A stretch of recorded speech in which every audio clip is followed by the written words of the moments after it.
जय हिंद साथियों, वंदे मातरम। आप सभी साथियों का एक बार आपके अपने YouTube चैनल पर स्वागत है। आप सभी का स्वागत करते हैं। सबसे पहले तो आप ये जान लीजिए कि जो उत्तर प्रदेश पेट आप देने जा रहे हैं उसमें इतनी ज़्यादा भीड़ है कि उसमें थोड़ा सा अच्छा स्कोर लाने के लिए आपको थोड़ी सी एक्स्ट्रा भी मेहनत करनी पड़ेगी। तो उसी श्रृंखला में आप जीएस का जो पार्ट देख रहे हैं वो हमारे तरफ से आपको संपूर्ण जीएस वो भी निःशुल्क मिल जाएगा, कोई शुल्क वगैरह नहीं है। टेलीग्राम चैनल पर आपको टेस्ट भी करा रहे हैं, 30-30 क्वेश्चन का क्विज टेस्ट भी करा रहे हैं, जैसे सिंधु सभ्यता हो गया, वैदिक युग हो गया, धार्मिक आंदोलन आपका जैन धर्म हो गया, बौद्ध धर्म हो गया, उसके बाद आप मौर्य वंश में अशोक को पढ़ेंगे। फिर ऐसे ऐसे करके सभी टॉपिक का आपको लगातार टेस्ट भी हो रहा है। तो आप टेलीग्राम चैनल से जुड़िए। टेलीग्राम चैनल का नाम है जीएस देव सर। जीएस देव सर टेलीग्राम चैनल से जुड़ के और उसका आप लाभ लीजिए और अपने स्कोर को आप देखिए। वही सारे क्वेश्चन हैं जो आपके एग्जाम में बार बार आते हैं, उसमें कोई ऐसा भी नहीं है कि जो आपको समझ में नहीं आएगा। आज का जो टॉपिक आप देख रहे हैं वो है राजपूत काल, या इसको हम कह सकते हैं पूर्व मध्य काल। तो सबसे पहले तो हम ये जानें कि जो राजपूत शब्द है वो संस्कृत के राजपुत्र शब्द से मिलकर बना है। ये जो शब्द है ये संस्कृत के राजपुत्र शब्द से मिलकर राजपुत्र शब्द से क्या हुआ है, ये बना है। मतलब संस्कृत में इसको कह सकते हैं राजपुत्र। राजपुत्र मतलब राजाओं का पुत्र, मतलब उस समय के जो राजा लोग हुआ करते थे वो। उससे पहले आपको ये बता दें कि जैसे आपका ये है आपका भारत, और इसमें थोड़ा सा हम ये आपको बताएंगे इससे पहले का इतिहास, थोड़ा सा उसके बारे में आप जान जाएंगे तो चीज़ें आपको आसान हो जाएंगी। ठीक, ये आप देख रहे हैं भारत, और भारत में उस समय का जब ये का इतिहास है उस समय कन्नौज, और कन्नौज के जो शासक थे उनका नाम है हर्षवर्धन। हर्षवर्धन का समय 606 से लेकर के और 647 ईस्वी तक जाता है। हर्षवर्धन जो है उस समय का महान शासक थे और सबसे महान शासक थे। और कन्नौज को जो है क्या कहा जाता है, इत्र की नगरी। क्या कहते हैं, इत्र की नगरी। कन्नौज को इत्र की नगरी कहा जाता है। ये वही कन्नौज है जिसको जीतने के लिए आपके इधर से गुर्जर प्रतिहार हैं, इधर से जो है ये बंगाल के शासक हैं।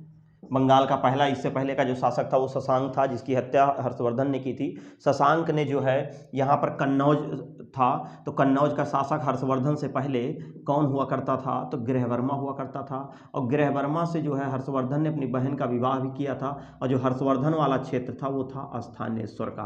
वो कौन सा क्षेत्र था, स्थानेश्वर। स्थानेश्वर में पुष्यभूति वंश चल रहा था और उस वंश में हर्षवर्धन थे। लेकिन जब इसने जो है गृहवर्मा की हत्या कर दी, किसने, शशांक ने। उस समय गौड़ शासक कौन था, शशांक। तो जो शशांक था वो जब गृहवर्मा की हत्या कर दी तो राजश्री को बंदी बना लिया। तो हर्षवर्धन ने जब इसको मारपीट के काम खत्म किया तो स्थानेश्वर अपनी राजधानी कन्नौज, तो ये स्थानेश्वर और कन्नौज को इसने मिला लिया। हर्षवर्धन का इतिहास हमने आपको बहुत अच्छे तरीके से पढ़ाया है। तो अब इसमें ये सारा सब कुछ हम आपको बहुत पहले से बता दिए हैं। तो जो ये प्रतिहार हैं और इधर के बंगाल हैं और ये जो आपके राष्ट्रकूट शासक हैं, राष्ट्रकूट, इन सब की निगाह किसके ऊपर है, कन्नौज को। कहीं ना कहीं कन्नौज को जीतना है। तो इसी सारा सब कुछ का जो आपको इतिहास है वो हम क्या पढ़ाएंगे, राजपूत काल। अब इसमें आप देख रहे हैं, थोड़ा सा इसको रफ करते हैं। तो अब हम राजपूत के बारे में बताएंगे, इनका कैसे क्या इतिहास रहा है, इनकी उत्पत्ति कैसे हुई है और किस प्रकार से सारा सब कुछ रहा है। जो सवाल यहाँ से इम्पॉर्टेंट है और आपके एग्जाम में बन सकता है, इन सारी चीज़ों का अध्ययन हम लोग करने वाले हैं। देखिए, हमने आपको बताया कि जो राजपूत है ये वर्धन वंश, मतलब कि हर्षवर्धन के बाद का है। इससे पहले कौन सा था, वर्धन वंश था।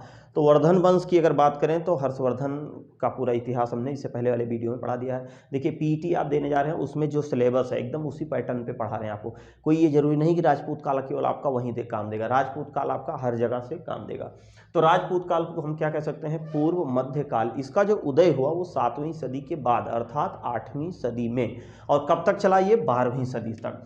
तो इसका जो उदय हुआ है वो किस सदी में हुआ है, 8वीं सदी में। 8वीं सदी में। और ये कहाँ तक चला है, ये 12वीं सदी तक चला है।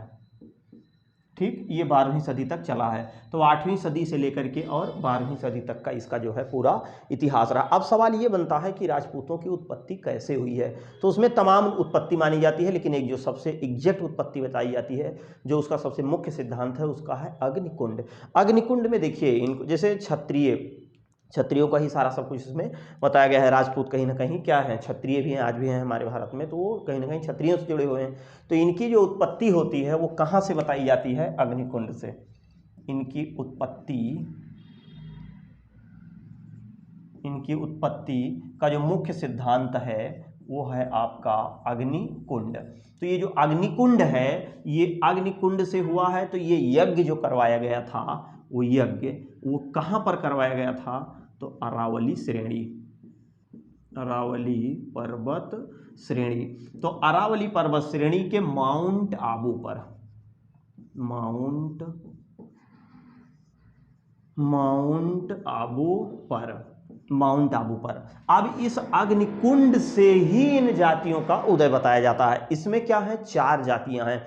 और इस अग्निकुंड का मतलब इस अग्निकुंड का निर्माण किसने करवाया, और जो कौन सा उस समय का गुरु था कि जो उसमें इंक्लिंग स्वाहा भाग से उसमें ऐसे बड़ी बड़ी जातियों का उत्पन्न हुआ। तो एक व्यक्ति हैं जिनका नाम है गुरु वशिष्ठ। तो गुरु वशिष्ठ ही हैं जो क्या किए थे, ये अग्निकुंड करवाए थे। तो हमारे जो गुरु वशिष्ठ साहब हैं, वशिष्ठ, इन्होंने ही करवाया था। और इससे 4 जातियों की उत्पत्ति हुई थी, 4 जातियों की उत्पत्ति हुई, 4 जातियों की उत्पत्ति हुई। 4 जातियों की उत्पत्ति की अगर बात करें तो सबसे बढ़िया सा जो ट्रिक है, वो सबसे सरल जो ट्रिक है वो एक है पापा चाचा, है ना, पापा चाचा। देखिए एक ट्रिक है पापा चाचा। तो ये पापा चाचा में आपको सब मिल जाएंगे। देखिए पा से आपका जो सबसे पहले हो गया वो परमार हो गया और प्रतिहार हो गया। तो पा से हम यहाँ लिख देते हैं परमार के बारे में, एक परमार थे, और एक पा से हम लिख देते हैं प्रतिहार के बारे में, प्रतिहार। और इधर चाचा से आप लिख लेते हैं, एक चालुक्य लिख देते हैं और दूसरा चौहान लिख देते हैं। चौहान जो पृथ्वीराज चौहान वाला वंशज है, ये पूरा हम आपको बहुत अच्छे से वीडियो आगे बताएंगे। ये है चौहान और ये एक है चालुक्य, चालुक्य, ठीक। देखिए पृथ्वीराज चौहान और उस समय जो है क्या नाम था, चालुक्य, प्रतिहार और परमार, ये 4 जातियां बताई गई। पापा चाचा, पापा चाचा, इस ट्रिक से आप याद कर लीजिएगा, परमार, प्रतिहार और चौहान और इधर चालुक्य। तो ये 4 जातियों की उत्पत्ति बताई और इसमें जो सबसे प्रसिद्ध थे वो थे प्रतिहार। तो जब जो सबसे प्रसिद्ध थे वो थे प्रतिहार, ये सबसे श्रेष्ठ या सबसे प्रसिद्ध बताए गए, ये सबसे श्रेष्ठ या प्रसिद्ध थे। थोड़ा सा कट तो नहीं रहा है, नहीं तो फिर चलिए कट नहीं रहा है। तो ये सबसे श्रेष्ठ और सबसे प्रसिद्ध बताएंगे। कौन बताएंगे, तो ये आपके प्रतिहार बताएंगे। इनका उदय कब हुआ, 7वीं सदी के बाद। पूर्ण रूप से कब हुआ, 8वीं सदी में। कब तक चला था इनका, तो 12वीं सदी तक चला था। संस्कृत में इसका अर्थ होता है राजपूत। राजपूत का एक और नाम है पूर्व मध्यकाल। इनकी उत्पत्ति की बात करें तो सारा सब कुछ हमने आपको बता दिया। गुरु वशिष्ठ साहब जो थे वो क्या किए, अग्निकुंड बनवाया और उसी में इसे भाग कसे करते थे, तो एक एक लोगों का उदय हुआ। इसी प्रकार से उदय हुआ। सबसे प्रसिद्ध कौन बताए गए, तो उसमें आपके प्रतिहार बताए गए। अब ये उत्पत्ति को लेकर के विद्वानों में थोड़ा सा मतभेद यहाँ बतलाया जाता है। तो मतभेद में अगर ये देखा जाए, इनकी उत्पत्ति का जो है उत्पत्ति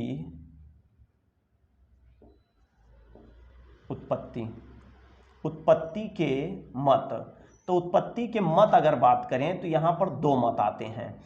एक तो भैया नाम आता है किसका, विदेशी मत का। अरे विदेशी मतलब तमाम विदेशी इतिहासकार भी हमारे भारत में थे उस समय। और एक देसी मत की बात थी, देसी मत। तो देसी मत और विदेशी मत की अगर बात करें तो देखिए विदेशी मत में एक कर्नल ताड थे। कर्नल ताड एक व्यक्ति थे जिन्होंने, और एक थे आरजी भंडारकर साहब थे, और एक थे स्मिथ साहब थे, और एक अलेक्जेंडर कनिंघम। तो अलेक्जेंडर कनिंघम, आरजी भंडारकर, यहाँ नाम लिख देते हैं इन लोगों का जो विदेशी मत है। कौन कौन है इसमें, जैसे हैं सबसे पहले नाम आ जाता है आरजी भंडारकर, आरजी भंडारकर। एक का नाम आ जाता है स्मिथ साहब का, स्मिथ साहब का। एक नाम आ जाता है Alexander Cunningham, Alexander Cunningham, Alexander Cunningham, Alexander Cunningham. देखिए एक आरजी भंडारकर हो गए, अलेक्जेंडर कनिंघम हो गए, और उसमें कर्नल ताड हो गए और स्मिथ साहब हो गए। तो ये 4 व्यक्तियों का, सॉरी 5, 4 हो गए। ये आपका आ जाएगा कर्नल, सॉरी, अरे सॉरी, सही तो कर्नल ताड़, ये कर्नल ताड़, ये 4 व्यक्ति ऐसे हैं जो ये बताते हैं कि ये विदेशी मत हैं, कि मतलब इनका जो है कि हाँ इनकी उत्पत्ति इसी प्रकार से हुई थी, यही था। इसमें देसी मत भी 2 लोगों का नाम आता है, एक तो गौरी शंकर ओझा का नाम आता है और एक तो C.V. वैद का नाम आता है। याद करने का सबसे ट्रिक क्या है देसी मत में, देखिए भारत में क्या है, पूजा पतरिंगा ये सब, ओझा बैरागी वैद ये सब पे लोग ज़्यादा विश्वास करते हैं, कहीं ना कहीं वो हॉस्पिटल पे उतना ज़्यादा विश्वास नहीं करते हैं। तो एक का नाम था C.V. वैद और एक का नाम था गौरी शंकर ओझा। तो यहाँ हम लिख लेते हैं देसी मत में एक का नाम था गौरी शंकर ओझा, गौरी शंकर ओझा थे भैया, एक गौरी शंकर ओझा, और दूसरे थे C.V. वैद। लियो भैया, ओझा बैरागी और भूत प्रेत वैद ये सब कहाँ रहते हैं, तो देसी मत में कहीं ना कहीं। तो इन लोगों का ये मानना भी था। उसके बाद धीरे धीरे इनकी स्थिति थोड़ी सी और आगे बढ़ती गई। तो जब आगे इनकी स्थिति बढ़ती गई तो आपको एक चीज़ बता दें कि पृथ्वीराज चौहान तृतीय का एक दरबारी कवि था जिसका नाम था चंद बरदाई। चंद बरदाई का एक ग्रंथ था जिसका नाम था पृथ्वीराज रासो। तो पृथ्वीराज रासो में ये क्वेश्चन एक खूब एग्जाम में पूछा जाता है कि ये सबसे श्रेष्ठ किसको बताया है। तो पृथ्वीराज चौहान जो थे उनके दरबार में एक कवि थे जिनका नाम था चंद बरदाई और उनकी एक रचना थी चंद बरदाई की जिसका नाम था पृथ्वीराज रासो। तो पृथ्वीराज रासो में गुर्जर प्रतिहार वंश को क्या सबसे श्रेष्ठ बताया गया है। वहीं पृथ्वीराज रासो, देखिए चंद बरदाई, वहीं पृथ्वीराज रासो और पृथ्वीराज चौहान थोड़ा सा कन्फ्यूजन है। देखिए एक तो पृथ्वीराज चौहान तृतीय थे जिनके दरबारी कवि चंद बरदाई थे और दूसरे वहीं जो थे वो पृथ्वीराज रासो। इसकी रचना, ये किसकी रचना है, तो ये जयानक की रचना है। तो पृथ्वीराज चौहान तृतीय, यहाँ एक लाइन हम लोग लिख सकते हैं थोड़ा सा ऐसे, पृथ्वीराज चौहान तृतीय, इनके एक दरबारी कवि जो थे, दरबारी कवि इनका नाम था चंद बरदाई। चंद्र बरदाई। तो ये जो चंद बरदाई हैं इनकी जो रचना है उसका नाम है पृथ्वीराज रासो।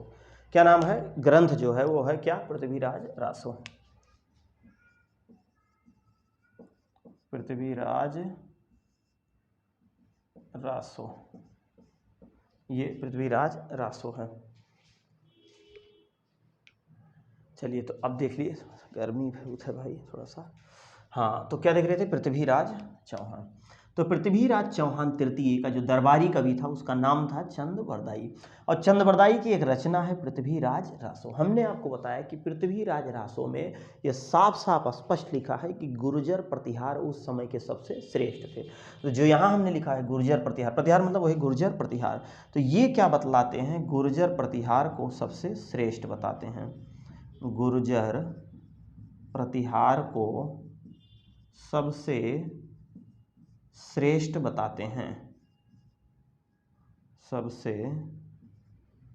श्रेष्ठ बताते हैं, सबसे श्रेष्ठ बताते हैं किसको, गुर्जर प्रतिहार को। तो गुर्जर प्रतिहार को ये सबसे श्रेष्ठ बताते हैं। वहीं पर पृथ्वीराज विजय एक रचना है, यहाँ नीचे लिख देते हैं पृथ्वीराज विजय, पृथ्वीराज विजय। देखिए एक तो पृथ्वीराज रासो है, पृथ्वीराज रासो ये चंद बरदाई की रचना है, लेकिन पृथ्वीराज रासो ये जो रचना है, ये रचना है ये किसकी है, तो जयानक की है, जयानक की रचना है, जयानक की रचना है। कौन, पृथ्वीराज विजय और पृथ्वीराज रासो, दोनों में अंतर है। तो पृथ्वीराज विजय जो है वो किसकी रचना है, जयानक की है, और जो पृथ्वीराज रासो है वो किसकी है, तो चंद बरदाई। चंद बरदाई मतलब ये लोग भी एक तरह से कहीं ना कहीं इनके जो अग्निकुंड बताया गया है गुरु वशिष्ठ का, इसी का आधार ये लोग भी कहीं ना कहीं मानते हैं। अब उसको हम लोग थोड़ा सा इसका स्क्रीनशॉट लीजिए, उसके बाद तब हम लोग आगे चलते हैं। फटाक से स्क्रीनशॉट लीजिए तब आगे चलते हैं। चलिए अब हम लोग इसके आगे देख लेते हैं। तो इतना देख लिए, राजपुत्र है 8वीं सदी में हुआ और 12वीं सदी तक चला। उत्पत्ति अग्निकुंड बताया गया। अरावली पर्वत श्रेणी कहाँ है, तो राजस्थान में है, वहीं से ही जो है इनकी उत्पत्ति बताई गई है। कितने थे तो हमने आपको बता दिया, चाचा पापा पापा चाचा, इस तरह से आप इनको याद कर लीजिएगा। जैसे आपको बता दें कि ये है भारत, ये भारत है ना। और ये है आपकी अरावली पर्वत श्रेणी, ये है अरावली पर्वत श्रेणी। अरावली पर्वत श्रेणी की अगर बात करें तो ये वलित पर्वत है। कौन सा पर्वत है? वलित पर्वत। वलित पर्वत को एक नाम दूसरा दिया गया है ब्लाक पर्वत। क्या नाम दिया गया है? ब्लाक पर्वत। वलित और ब्लाक पर्वत एक ऐसे पर्वत होते हैं जो ऐसे प्लेटें आपस में टकराई और टकराते इनका थू ऐसे करके निकल गया, तो ऐसे ये है। तो ये सब लोग ज्योग्राफी में। यहाँ पर एक पहाड़ी है जिस पहाड़ी का नाम है माउंट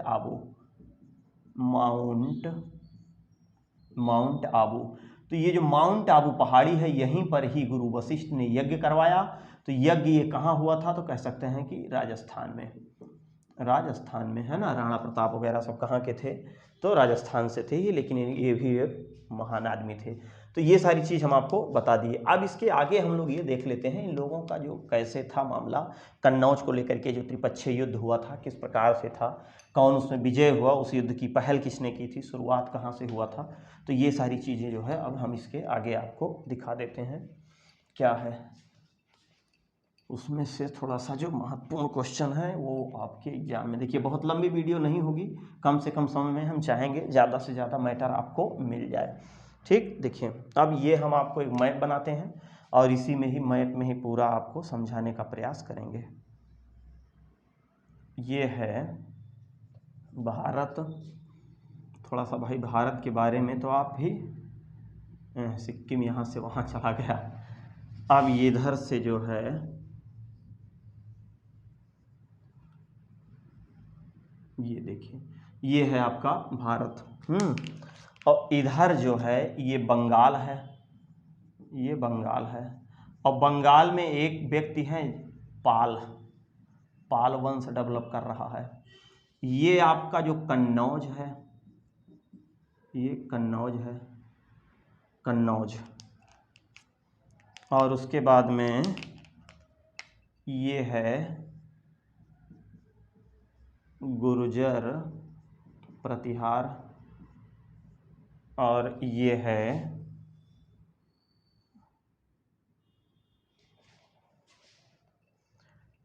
आपका जो है राष्ट्रकूट, है ना, सॉरी राष्ट्रकूट। ठीक, ये आप देख लीजिए इन लोगों का क्षेत्र है। तो ये जो है उस समय, सबसे पहले कन्नौज की बात करें तो कन्नौज को लेकर के ही त्रिपक्षीय युद्ध हुए थे। एक तो बंगाल का इशारा किस तरफ था? कन्नौज। राष्ट्रकूट का था तो कन्नौज।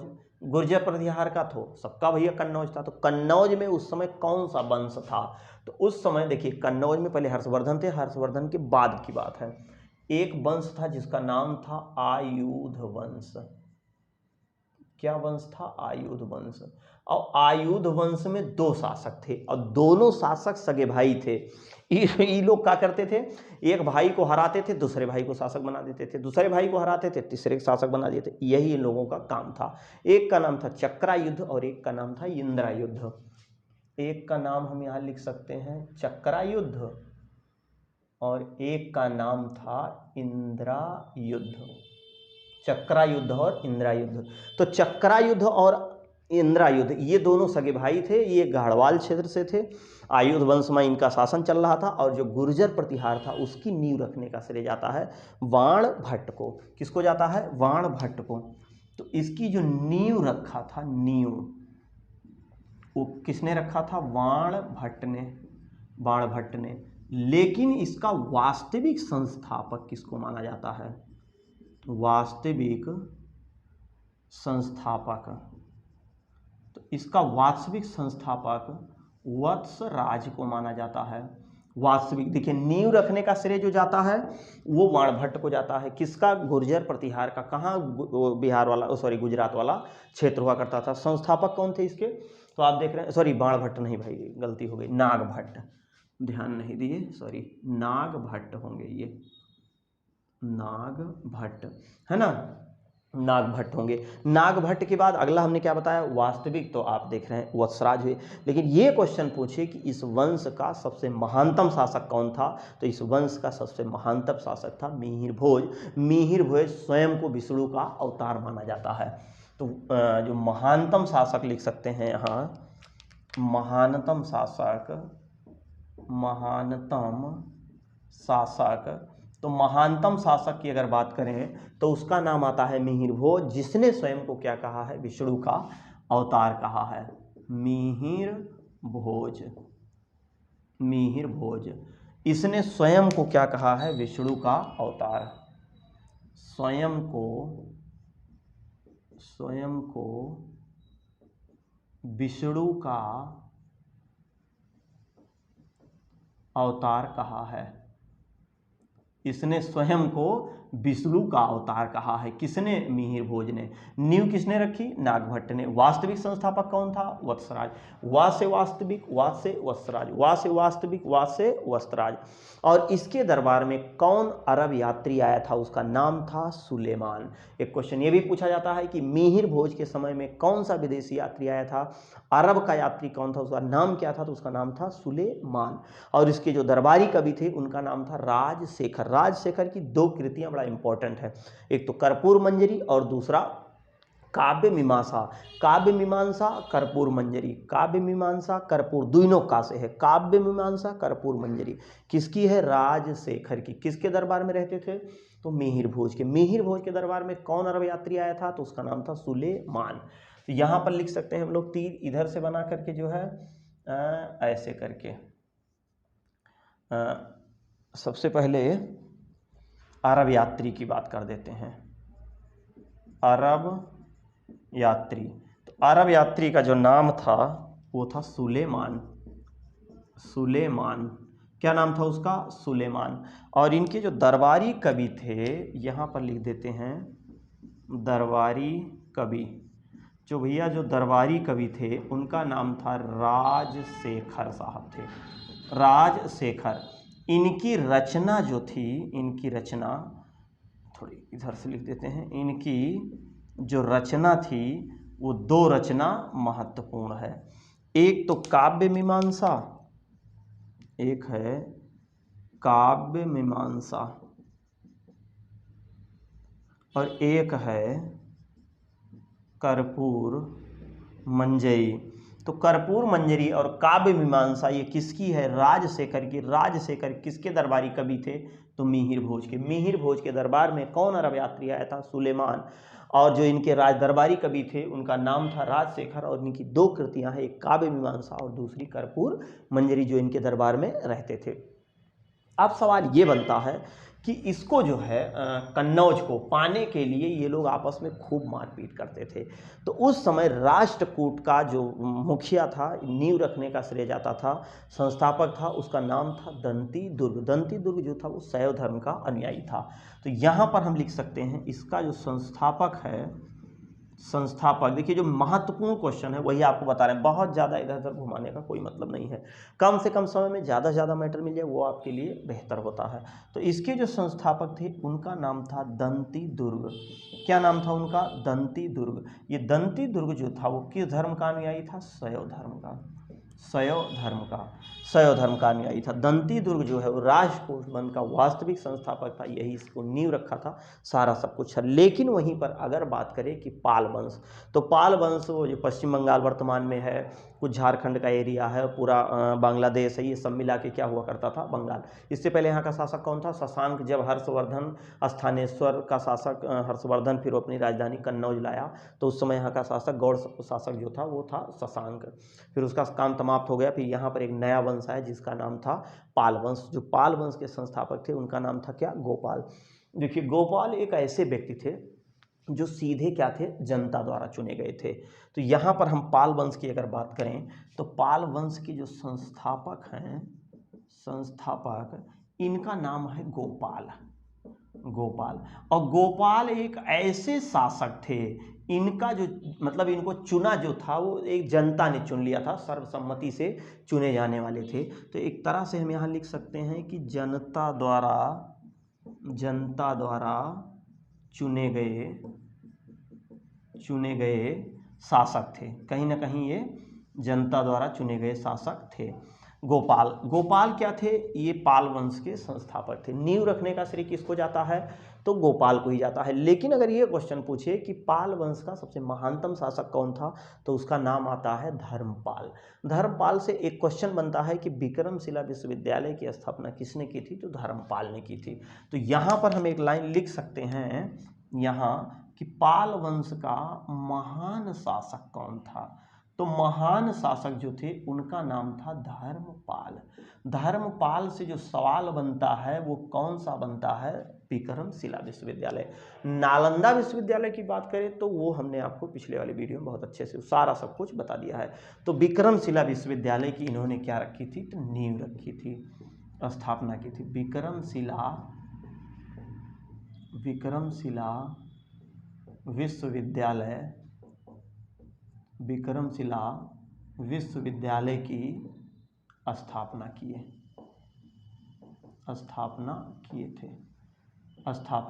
थे। कौन किए थे, धर्मपाल। किस वंश के महान शासक थे, तो पाल वंश के। दंती दुर्ग किसके थे भैया, तो दंती दुर्ग थे वो राष्ट्रकूट के। गुर्जर प्रतिहार का कौन था, तो नींव रखने का श्रेय नागभट्ट। वास्तविक संस्थापक वत्सराज, महान शासक मिहिर भोज।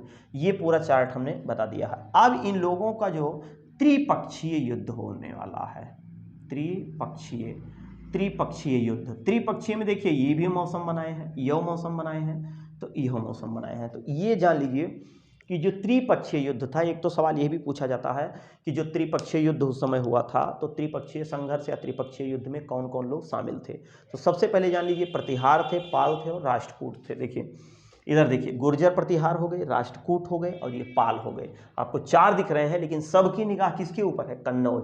तो सवाल पूछा जाएगा कि निम्न में से कौन सा था जो त्रिपक्षीय युद्ध में शामिल नहीं था, तो ये आपका शामिल नहीं था। इसको लेने के लिए सब लोग मौसम बनाए रहते थे।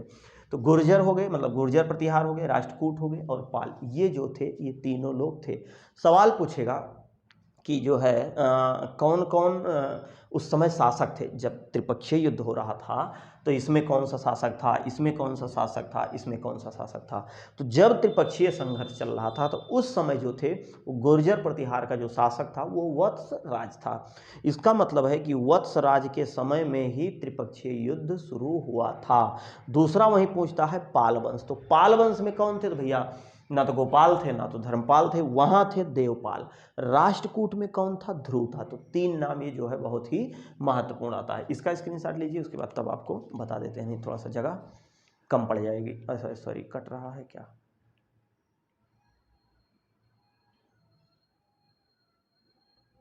चलिए ये अब देखिए त्रिपक्षीय में थोड़ा सा इसको यहीं पर मिटा देते हैं और त्रिपक्षीय हम इसी को ही बना देते हैं। इसी में ही त्रिपक्षीय वाला आपको दिखा दे रहे हैं कि त्रिपक्षीय में कौन कौन शासक थे, किसने युद्ध की पहल की थी और क्या कैसे स्थिति थी। यही इतना अगर आप समझ जाते हैं तो जान लीजिए कि कम से कम समय में और ज़्यादा से ज़्यादा मैटर हमने आपको दे दिया। इससे बाहर इसमें सवाल नहीं बनेगा, है ना, इससे ज़्यादा सवाल यहाँ बनने की ज़रूरत नहीं है। तो त्रिपक्षीय युद्ध में अगर था, देखिए त्रिपक्षीय युद्ध की अगर बात करें तो जो प्रतिहार थे, प्रतिहार में कौन था, वत्सराज शासक था। प्रतिहारों का शासक कौन था, वत्सराज। कब, जब त्रिपक्षीय युद्ध हो रहा था। और पाल वंश का शासक कौन था, पाल वंश का तो यहां लिख सकते हैं आप देवपाल का नाम, देवपाल शासक था। वहीं राष्ट्रकूट की अगर बात करें कि राष्ट्रकूट में कौन सा शासक था, तो राष्ट्रकूट में जो था वो उसका नाम था ध्रुव शासक था। ये कौन था, ध्रुव शासक। अब सवाल ये बनता है कि त्रिपक्षीय युद्ध का सबसे पहले उकसाया किसने, कारण क्या था। तो इसका जो कारण था वो कन्नौज पर कब्जा करना पहला काम था। इसका जो कारण था त्रिपक्षीय का कारण, तो कारण क्या था भैया, कन्नौज इत्र की नगरी, कन्नौज को पाने के लिए परिणाम क्या निकल के आया, परिणाम भाई युद्ध तो शुरू हो गया लेकिन परिणाम निकल के आया जो पूरे पे एक तरह से कह सकते हैं विजय अगर पाया था तो प्रतिहारों की क्या हो गई, विजय, प्रतिहारों की विजय हो गई। परिणाम प्रतिहारों की विजय हो गई।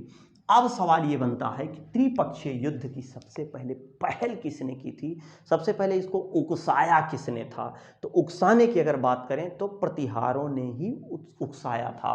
तो इसको उकसाया किसने था, उकसाया जो था वो वत्सराज ने ही, वत्सराज ने ही क्या किया था, इसको उकसाया था। और जो एक व्यक्ति है जिसका नाम है ध्रुव, तो ध्रुव ने वत्सराज को हरा भी दिया था, ऐसा नहीं है कि उसने नहीं हराया था। तो ये ध्रुव जो था ये किसको हराया था, तो वत्सराज को, लेकिन बाद में फिर जीत गया। वत्सराज को हराया था इसने, एक क्वेश्चन ये भी पूछा जाता है, हराया था। और उकसाया किसने था, तो वत्सराज। तो जब उसने उकसाया तो इसने जाके उसको दबा दिया। तो एक दूसरे से उसको दबाए, इसको दबाए, लेकिन इसमें बहुत ज़्यादा तामाझामा करने की ज़रूरत नहीं है। मेन शुरू किसने उकसाया था, तो जिसने उकसाया था भैया उसी ने इसको क्या किया था, जीत लिया था। बाकी पाल वंश भी अपना, देवपाल भी उस समय शासक थे और ये भी अपना पूरा प्रयास कर रहे थे। राष्ट्रकूट शासक की बात करें, पहले तो जान लीजिए कि राष्ट्रकूटों की राजधानी जो थी वो मान्यखेत थी। एक सवाल यहाँ बनता है कि इन लोगों की जो राजधानी थी, राजधानी वो थी मान्यखेत। क्या थी, मान्यखेत। तो राष्ट्रकूटों की राजधानी थी मान्यखेत और एक शासक थे जिनका नाम था कृष्ण प्रथम। तो कृष्ण प्रथम ने यलोरा के कैलाश मंदिर का निर्माण करवाया था। वो कौन से शासक थे, राष्ट्रकूट।